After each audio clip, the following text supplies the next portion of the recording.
Good morning, traders. It's Tuesday, July the 3rd. Taking a look at the charts here, we got the SP 500 30-minute chart here on the left showing just regular trading hours, 9:30 to 4.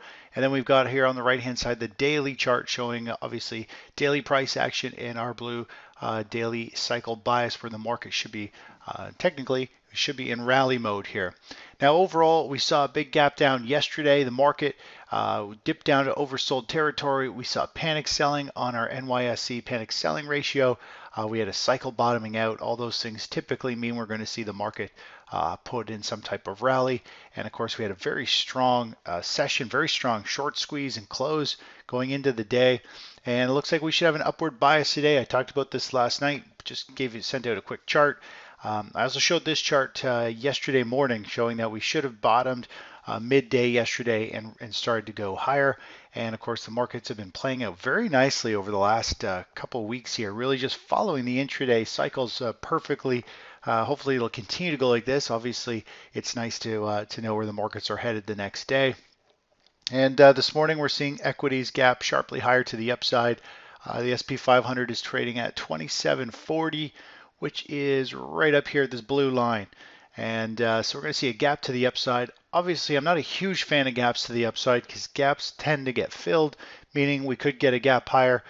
We are going to gap into this resistance high, this previous high as well. So it is going to gap up and into resistance. So we could very quickly see the market sell back down today, fill that gap, and then potentially continue to rally up and hold up near the highs or break out. But overall, gaps are a little bit bearish simply because we need to come back down and fill that gap, whether it's today or potentially a few days out. It comes back down to fade to fill that gap.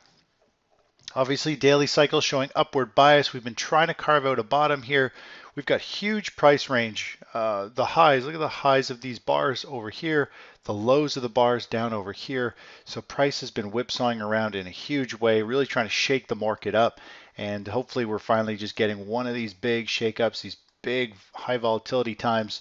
Hopefully this is the bottom getting put in, and hopefully we can see a break and a close, a very strong close for the week here. Let's take a look over at the chart of bonds. Bonds down a little bit today. If money's going to start moving into equities, we're probably going to see bonds fizzle out, which is what we've been looking for more or less.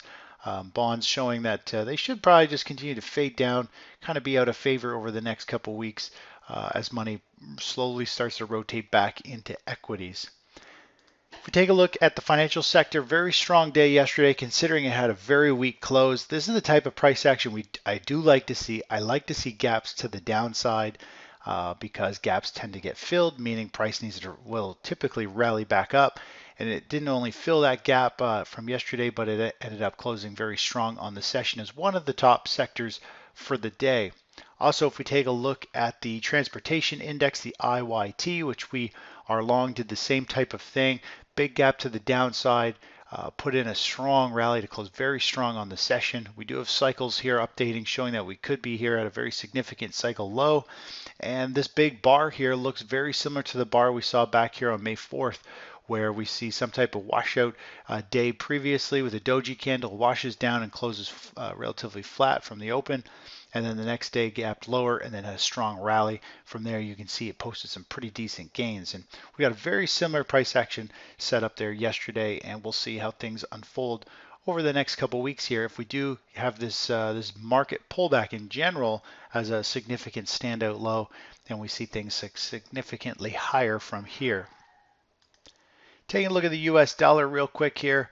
The US dollar up 0.5% yesterday. It's trading slightly down today, but overall continues to march its way up, holding above the 20-day moving average. And again, the rising dollar is putting a lot of pressure on commodities in general. We've seen agriculture, everything's been really moving lower other than crude oil, just under this rising dollar. So that's definitely really putting a pressure on commodities. There will be a time when we see the dollar start to pull back and commodities have a relief bounce, but overall this rising dollar continues to hold things down on the precious metals sector at this point, but eventually we will see precious metals perform, but and we are getting close to what looks like it should be oversold bounce, but it just hasn't happened yet. If we take a look over at gold itself here, it's up 0.6% this morning. It's still grinding its way lower. We're having a pop today, but again, usually we see every couple of days it pokes to nominal new lows. Considering gold has fallen this far, this for so many months, the gold miners are still holding up very well. People are accumulating them, they're holding up, and that's a very good sign. Eventually, I think we will see the price of gold take off, and I think gold miners will really extend and break out to the upside. We are, from just the looks of this chart here, we're getting to a point here. Let's just see that the intraday shows here over the next day or so we should bottom and should see some type of relief bounce in gold. It may only come up to fill this price gap. We might only see it come up to the 1250 area, 1252. But overall, if we look at this giant move here in the market, let me just draw on the chart real quick. We've got this wrong tool. We've got this pullback, this bear flag, this pullback. Let's just throw a Fibonacci extension and see where that downside target is. It looks like it'll still be quite a bit lower. We'll go from a couple closing highs to a couple lows up to this high. We'll bring it forward here. More or less. Oh, there we go. So it has actually had a 100% measured move roughly from the high to the low to this consolidation. And yesterday hit that level, and we're seeing a bounce today. So this could be actually a fairly significant point for gold in the market to start to find some legs here and start to go higher. That's a 100% measured move, and usually we'll have a technical bounce, and maybe we'll get something more significant. Maybe we can get something back up into the 1280 area going forward, which is more or less where price dropped huge, consolidated for 2 days before giving out, and it's also just under this consolidation here where price dropped and found support. So that'll be a real key pivot area, the 1280, 1285 area going forward. So let's keep our eyes on there. We could see gold miners start to really perform if this is the case and gold puts in a bottom here. Taking a look over at silver real quick. Silver up 1% this morning. Big flush down there yesterday, continuing to really shake the markets out. But again, it's down at long-term support from back on the chart here. We're coming down to this critical level here. We do have a cycle pointing to higher prices. Today's cycle is showing we should be trading higher, which we already are up 1%. So it looks like we're going to see a bounce over the next 2 sessions in silver. And that again should help silver miners as well. Let's move over to energy. Natural gas had a breakdown yesterday, hanging right down just below these critical support levels. Today we're kind of hanging tight there, and it looks like our cycles have updated, showing we could see downward bias now the way the shorter term cycles are playing out. We could see potentially a 1 or 2 day bounce here, or 3-day bounce. And then it could continue to go down and flush down lower down to this 280 area before potentially finding some more support. So overall, looks like natural gas is breaking down. You can see all these high volume spikes. Most of them are red, meaning there's some big selling going on. The last couple of days has been heavy volume selling, so there's lots of distribution going on. And it has done some damage. It's broken down. And now we're looking for some type of consolidation for potentially a quick flush down in natural gas. Looking at crude oil, up 1.25%. It's on this March, which I don't want to chase. It had a huge pop and then continued to pop and rally, and it's pushing up here. It is overbought. I don't want to short it because it's in a bull market. Overall, we've got cycles showing it should top out in a few days before it has another little correction or pullback.